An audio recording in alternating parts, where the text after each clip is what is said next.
Commander Zeth'kai flexed his 4 muscular arms as he gazed upon the blue-green marble spinning lazily in the void. Earth, what a pathetic little rock, really. The Vorthak had conquered 17 star systems, hunted the apex predators of 43 worlds, and now they were about to add the most amusing trophy to their collection. "Sir," chirped his navigation officer Crickstall, her voice trembling with barely contained excitement, "we've completed our orbital scans. The preliminary data is, well, it's almost too good to be true." Zeth'kai's mandibles clicked together in what passed for a grin among his species. At nearly 3 meters tall, with natural armor plating that could deflect plasma bolts and reflexes that made lightning look sluggish, he was the perfect specimen of Vorthak evolution. His people had clawed their way to the top of the galactic food chain through sheer, brutal efficiency. "Show me," he rumbled, his voice carrying the authority of someone who had personally strangled a Nexarian war beast with his bare hands.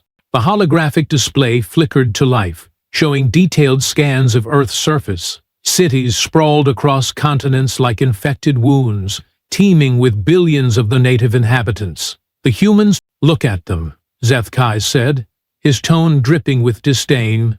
"Soft, pink, fragile little creatures. No natural weapons, no armor, no enhanced senses. They can't even see properly in the dark. And their technology—" He paused to let out a bark of laughter. "They still use chemical propulsion for their spacecraft." Chemical propulsion? How delightfully primitive. Crickstall pulled up another display, this one showing human military installations. "Their weapons are laughably outdated, sir. Kinetic projectiles, explosive devices, some basic energy weapons. Nothing that could even scratch our personal shields, let alone our ship's hull." "Magnificent," Zeth'kai purred, rubbing his hands together. "It's been far too long since we've had a proper hunt. The last few worlds were disappointingly challenging. Remember those crystalline spider things on Kepler 442b? They actually managed to wound 3 of our hunters before we exterminated them." His tactical officer, a grizzled veteran named Vexmore, looked up from his console. "Sir, there's something peculiar in the cultural data we've intercepted. These humans, they seem to have an unusual relationship with other predator species on their world." Zeth'kai's interest was piqued. "Do tell." "Will, sir, it appears they've systematically eliminated most of their planet's apex predators. Not for survival, mind you, but for sport. They call it hunting. They've driven several species to extinction, and they seem to take pride in it." Zeth'kai's laughter echoed through the bridge. "How precious. These tiny, defenseless creatures think they're hunters. That's like a grain of sand claiming it's a mountain. No, no, no. They're about to learn what real hunting looks like." The commander strode to the main view screen, his heavy footsteps making the deck plates vibrate. "Crickstall, what's their population density in the major urban centers?" "Approximately 7 to 8 million per major city, sir. They're packed together like livestock in a pen." "Perfect. We'll establish hunting preserves around their largest population centers. The humans will provide excellent sport, and with such high densities, we'll have plenty of targets to choose from." He turned to address the entire bridge crew. "Gentlemen, ladies, today we make history. We're about to hunt the most abundant prey species in this sector of the galaxy." Vexerm cleared his throat. "Sir, our xenobiological analysis indicates that humans have high reproductive rates and relatively short lifespans. Even if we thin their numbers significantly, they should replenish quickly enough to maintain sustainable hunting for generations." "Excellent forward thinking." Zeth'kai nodded approvingly. "We'll take only the finest specimens, of course. The young, healthy ones will provide the best sport. The old and weak, well, they can serve as breeding stock to ensure our hunting grounds remain well stocked." He activated the ship's communication system, his voice booming through every deck. "Attention, hunters of the Vorthak expedition. Today we claim a new world for our eternal hunt. The species below calls itself human, and they represent the easiest prey we've ever encountered. No claws, no fangs, no natural armor, No enhanced strength or speed. They're basically walking meat with delusions of grandeur. The crew's roars of approval echoed through the ship's corridor. "Prepare the hunting parties," Zeth'kai commanded. "We'll start with their largest city. What do they call it? New York. We'll establish our primary hunting preserve there. The humans won't even know what hit them." As the massive Vorthak vessel descended toward Earth's atmosphere, Zeth'kai couldn't help but chuckle at the cosmic joke. Here they were, the galaxy's most feared predators, about to hunt creatures so pathetically weak that they needed tools just to kill their own planet's herbivores. This was going to be the easiest hunt in Vorthak history. Or so he thought. The Vorthak hunting party descended upon Central Park like a pack of overconfident wolves stalking what they assumed were sheep. Commander Zeth'kai had personally selected 12 of his finest hunters for this inaugural expedition, each one equipped with energy weapons, personal shields, and enough arrogance to power a small space station. "Remember," Zeth'kai announced through their comm system, "we want live specimens first. Stun them, tag them, and we'll release them back into the urban environment for proper hunting later." Think of this as reconnaissance. The massive aliens materialized from their cloaked transport, their advanced technology rendering them nearly invisible until they chose to reveal themselves. It was supposed to be a moment of terrifying first contact, designed to freeze the primitive humans in place with sheer, overwhelming fear. Instead, what happened next would forever change the Vorthak's understanding of what it meant to be a predator. Captain Jake Morrison was having what he'd later describe as just another Tuesday morning jog when 3-meter-tall alien death machines appeared out of thin air. Most species would have fled, screamed, or simply fainted. Jake did none of these things. Instead, he pulled out his phone and started recording while simultaneously calling 911. "Hi, this is Captain Morrison, NYPD. I need backup in Central Park. We've got, well, I guess you'd call it an alien invasion. Send everything. And I mean everything." Zeth'kai watched in growing confusion as the human not only failed to run, but actually began documenting their presence. What is it doing?" "I believe it's communicating with others of its species, sir," replied Crixtall, consulting her scanner. "Neural activity is elevated, but there's no fear response. That's not normal." "Stun it," Zeth'kai ordered. The energy bolt struck Jake squarely in the chest, a weapon designed to incapacitate creatures 3 times his size. Jake stumbled backward, blinked a few times, and then got back up. "Okay, that stung," he muttered, brushing off his jogging shirt. "But I've been tased before, and that was definitely not as bad as a taser." The Vorthak hunters exchanged bewildered glances. Their stun weapons could drop a Nexurian warbeast. How was this fragile little creature still standing? Things got worse when the backup arrived. Dr. Elena Vasquez, a xenobiologist who happened to be in the area conducting urban wildlife research, took one look at the aliens and immediately began taking detailed notes. Fascinating. Bilateral symmetry, obvious tool use, energy-based weapons. This is incredible. "Ma'am," Jake called out, "you might want to step back. These guys seem a bit hostile." "Hostile? They're the most significant discovery in human history," Elena replied, adjusting her glasses and moving closer to examine the aliens. "Look at their armor plating. It's clearly evolved, not manufactured, and those mandibles suggest they're primarily carnivorous, but the cranial capacity indicates high intelligence." Zeth'kai's confusion reached new heights. Why isn't it running? Why are they both studying us? The situation deteriorated rapidly. When Sergeant Rick Torres arrived with half of the NYPD's tactical response unit, instead of panicking at the sight of alien invaders, Rick's first instinct was to establish a perimeter and assess the threat. "Unknown entities, this is the New York Police Department," he announced through a bullhorn. "You are surrounded. Surrender your weapons and submit to questioning." They're giving us orders," Crixtor whispered in disbelief. "Impossible," Zeth'kai snarled. "They're prey animals. They should be fleeing in terror, not whatever this is." Rick, meanwhile, was coordinating with his team using hand signals and radio communication. Within minutes, The Vorthak found themselves encircled by humans who showed no signs of the primal fear that had defined every other species they'd encountered. "Sir," one of the Vorthak hunters reported, "my scanners are picking up unusual electromagnetic signatures. They're jamming our communications." Elena looked up from her notes. "Oh, that's probably the military. They monitor all radio frequencies. Your technology is quite advanced, but it's still using standard electromagnetic principles. We figured out how to disrupt those decades ago." Zeth'kai felt something he hadn't experienced in centuries. Uncertainty. How do they know about electromagnetic disruption? Their technology is primitive.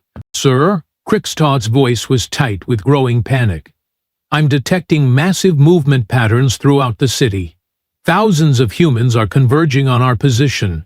They're coordinating." Through the trees, the Vorthak could see news helicopters circling overhead, military vehicles moving into position, and what appeared to be every emergency service in New York City mobilizing simultaneously. Instead of chaos and panic, the humans were displaying organized, tactical responses. "This is impossible," Zeth'kai muttered. "They're supposed to be scattered, disorganized prey animals." Jake overheard this and laughed. "Prey animals? Buddy, you picked the wrong species to mess with. We didn't climb to the top of the food chain by running away from things that wanted to eat us." "If you have no natural weapons," one of the Vorthak hunters protested. "Natural weapons?" Rick chuckled, patting his sidearm. "Who needs natural weapons when you can make better ones? Evolution gave us brains instead of claws. Turns out, that was a pretty good trade-off." Elena nodded enthusiastically. "Exactly. We're persistence hunters. We don't need to be stronger or faster than our prey. We just need to be smarter and more stubborn." The Vorthak hunters were now completely surrounded by humans who showed no fear, displayed tactical coordination, and seemed genuinely curious about their would-be predators. This was supposed to be a simple specimen collection mission, not whatever this was turning into. "Commander," Krikstad reported, her voice barely above a whisper, "I'm detecting weapons signatures from every direction. They've brought enough firepower to level city blocks." Zeth'kai's mandibles clicked nervously. For the first time in his career, he was beginning to understand that they might have made a terrible mistake. The hunters had become the hunted. 6 hours after first contact, Commander Zeth'kai found himself in the most humiliating position of his military career, hiding behind a dumpster in Brooklyn while human children threw rocks at his personal shield generator. "This is not how apex predators are supposed to behave," he snarled into his communicator, watching as a 10-year-old human female calculated the exact angle needed to ricochet a pebble off a fire escape and hit his shield from behind. The situation had spiraled completely out of control. What was supposed to be a simple collection mission had turned into an urban nightmare that defied everything the Vorthak understood about predator-prey relationships. Elena Vasquez, meanwhile, was having the time of her life. The military had set up a temporary research facility in the Museum of Natural History, and she was currently elbow-deep in disassembled Vorthak technology with a team of the world's best engineers. "Look at this," she exclaimed, holding up a component from a Vorthak energy weapon. "It's brilliant in its simplicity. They're using a crystalline matrix to focus coherent energy, but the principle is basically the same as our laser technology, just significantly more advanced." "How advanced are we talking?" asked Dr. Marcus Webb, a weapons engineer who'd been flown in from DARPA. "Maybe 50, 60 years ahead of us. But here's the beautiful part," Elena grinned. "They're using the same fundamental physics we are. Which means we can reverse even this." "In how long?" Marcus asked skeptically. "Give me 4 hours," Elena replied, already reaching for her tools. Back in Brooklyn, Zeth'kai was learning that humans had a disturbing tendency to treat life-threatening situations as puzzles to be solved. His hunting party had been systematically picked apart by what could only be described as organized chaos. Served ported Vexer. "Hunter Croft Hicks has been incapacitated." "Incapacitated? By what?" Human weapons can't penetrate our armor. If they did so, there was no soothing one way or another. The humans collapsed a building on him. Zeth'kai's mandibles clicked in confusion. They destroyed their own infrastructure? That's tactically insane. Rushed past. What we thought too, sir. But apparently the building was scheduled for demolition anyway. They just moved up the timeline. The commander's confusion deepened when he witnessed a group of human construction workers systematically dismantling Vorthak equipment, using nothing but hand tools and an alarming amount of creativity. They'd figured out how to disable his hunter's personal shields by shorting them out with car batteries and jumper cables. "This is impossible," he muttered, watching as a human wearing a hard hat and safety vest casually disarmed one of his soldiers using what appeared to be a modified leaf blower. They're supposed to be primitive. The humans, it turned out, had spent the last several hours doing what humans do best: adapting, improvising, and turning everything into a weapon. The Vorthak hunters found themselves facing opponents who used construction equipment as artillery, turned fire hydrants into water cannons, and somehow managed to weaponize pizza delivery drones. "Commander," Krikstal's voice crackled through the comm, "I'm detecting massive technological development in multiple human facilities. They're building something." "Building what?" "If they don't know, sir, but they're using principles from our own technology." "How is that possible?" The answer came 3 hours later, when Sergeant Rick Torres and his team rolled up in what appeared to be a modified garbage truck mounted with a jury-rigged energy cannon that looked suspiciously familiar. "Hey, Ugly," Rick called out through a bullhorn. "Thanks for the tech specs. Our engineers say hi." The energy beam that erupted from the human-built weapon was crude, inefficient, and absolutely devastating to Vorthak shields. It was also completely impossible, according to everything the Vorthak knew about technological development. "They reverse-engineered our weapons in hours," Zeth'kai whispered in disbelief. "It took us centuries to develop that technology." "Sir," Vexmore reported, "we need to retreat. We're losing hunters, and the humans are getting more organized by the minute." "Retreat? We're the Vorthak.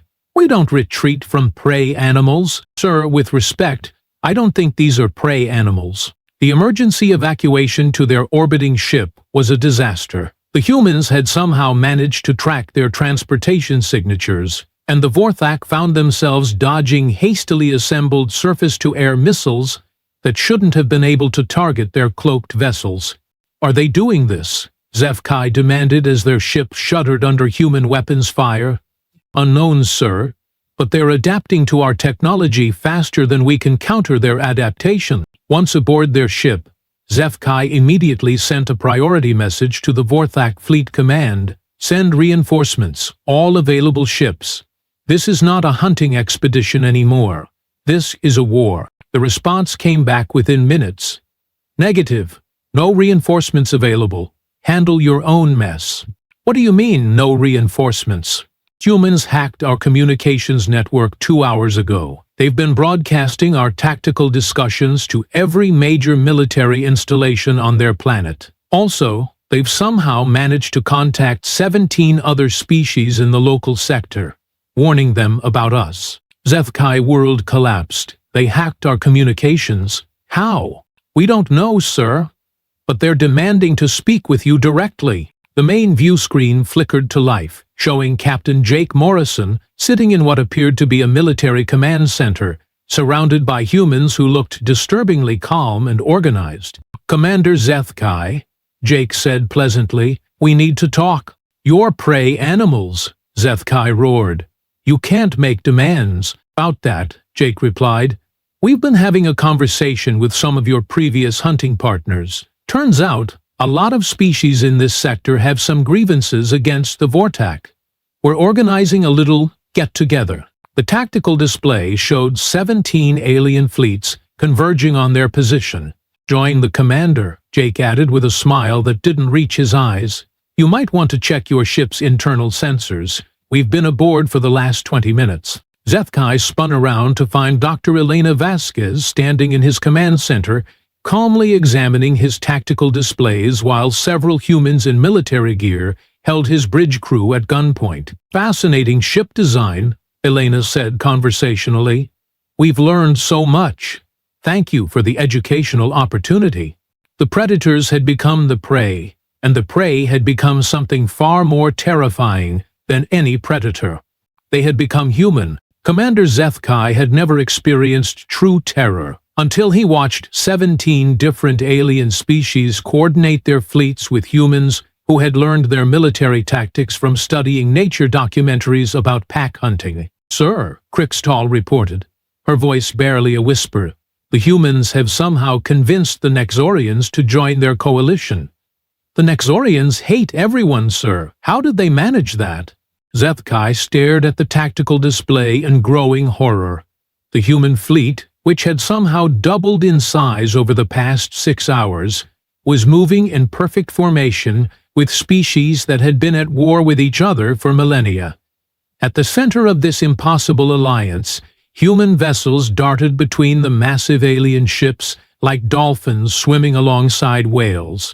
"They're using our own hunting formation against us," he muttered, watching as the coalition forces executed a perfect encirclement maneuver. That's our signature tactical pattern." Dr. Elena Vasquez, still casually examining Vorthak technology while her military escort held the bridge, looked up from her notes. "Oh, we know all about your hunting patterns now. Very effective against species that fight individually. Completely useless against coordinated pact tactics." "Pact tactics?" Zeth'kai's mandibles clicked nervously. "You're not pack hunters. You're scattered, individualistic." "Are we?" Elena smiled. "Commander, in the last 8 hours, we've coordinated the efforts of 47 different human nations, reverse-engineered technology that took you centuries to develop, and convinced 17 alien species to put aside their differences and work together. Does that sound scattered to you?" The communication system crackled to life. "Commander Zeth'kai, this is Admiral Sarah Chen of the United Earth Defense Force. You are completely surrounded. Surrender your ships and prepare to be boarded." "United Earth Defense Force," Zeth'kai sputtered. "You didn't even have a unified military this morning." "We do now," Admiral Chen replied pleasantly. "Amazing what a common enemy can accomplish. We've also established the Galactic Justice Coalition with our new allies. Turns out, everyone's been waiting for someone to stand up to the Vorthak." Through the view screen, Zeth'kai could see the human fleet moving with impossible precision. Their ships were crude, hastily modified civilian vessels, bristling with reverse-engineered Vorthak weapons, but they moved like a single organism. More disturbing still, they seemed to be learning and adapting their tactics in real time. "Sir," Vexmore reported, "the humans are broadcasting something on all frequencies. It appears to be educational content, incoordinational content. They're sharing everything they've learned about our technology, our tactics, our weaknesses. They're broadcasting it to every species in the sector." Zeth'kai felt his legs give out. In 8 hours, the humans had not only defeated his hunting expedition, but had turned the Vorthak into the galaxy's most wanted criminals. They'd weaponized information itself. "Commander," Elena said gently, "would you like to know why we're the only species that hunts predators?" Zeth'kai looked at her, his proud warrior's spirit finally broken. "Why? Because we understand something that you never did. The most dangerous predator isn't the one with the biggest teeth or the strongest claws. It's the one that turns everything else into predators too." The tactical display showed the devastating truth of her words. The coalition fleet now included species that had been Vorthak victims for generations. The humans had taken a galaxy full of scattered, frightened prey animals and turned them into a unified hunting pack. "Sir," Crixtal whispered, "incoming transmission from the Vorthak High Command." The image that appeared on screen was of High Commander Thraxul, the supreme leader of the Vorthak Empire, looking more defeated than Zeth'kai had ever seen him. Zeth'kai's Thraxul said wearily, "We're ordering a full retreat from human space. The humans they've convinced 43 species to declare war on us simultaneously. Our entire empire is under siege." 43 species? Zeth'kai couldn't believe what he was hearing. Humans uploaded something they call the Internet to the Galactic Communication Network. Every species in the sector now knows about every atrocity we've ever committed, along with detailed tactical information about how to fight us. They've created a galactic Wikipedia of anti-Vorthak warfare. Admiral Chen's voice cut through the communication. Commander Zeth'kai, we're prepared to offer terms for your surrender. Terms? Zeth'kai laughed bitterly. You're going to execute us, aren't you? That's what predators do. Actually, no, Chen replied, and her tone was genuinely kind. We're going to offer you something your species has never offered anyone else. A choice. The terms were simple and utterly humiliating. Complete disarmament, reparations to victim species, and mandatory service in what the humans called galactic peacekeeping operations. The Vorthak would spend the next century helping to rebuild everything they had destroyed. You're not going to hunt us? Zeth'kai asked, confused. Commander, Alina said, we don't hunt predators because we enjoy it. We hunt predators because someone has to. And now that you're no longer predators, well, there's no point, is there? As the Vorthak fleet surrendered, Zeth'kai finally understood the cosmic joke. The humans hadn't just defeated them. They'd done something far worse. They'd shown them mercy, the ultimate predator power move. 3 months later, Commander Zeth'kai found himself filing the most embarrassing report in Vorthak military history from a detention facility orbiting Jupiter. The humans had converted an old space station into what they cheerfully called a galactic rehabilitation center, complete with anger management classes and mandatory workshops on constructive conflict resolution. Personal log, supplemental, he dictated to his recording device, his voice hollow with defeat. Final analysis of Operation, what did the humans call it? Epic fail number 7012. Apparently they've been keeping track of failed alien invasion attempts. We weren't even the first ones this year. The irony wasn't lost on him. The great Vorthak Empire, terror of 43 star systems, had been reduced to a cautionary tale that human children told around campfires. Humans have issued what they call a galactic advisory regarding Earth, he continued. It's currently being broadcast on all frequencies in every known language. The translation reads, Warning, this planet contains humans. Humans are persistent predators with an unusual tendency to befriend their prey while simultaneously hunting their predators. Approach with caution, diplomatic credentials, and preferably chocolate. They seem to like chocolate. Zeth'kai paused, watching through the viewport as human ships escorted another reformed predator species to their new assignment. The humans had somehow turned intergalactic law enforcement into a community service program. The official record, he resumed. I wish to clarify why humans are the only species that hunts predators. It's not because they're the strongest, the fastest, or the most naturally armed. It's because they're the only species insane enough to look at something that wants to eat them and think, how can we make this better? The door to his quarters chimed, and Dr. Elena Vasquez entered, carrying a cup of what the humans called coffee and a datapad. Good morning, Commander, she said pleasantly.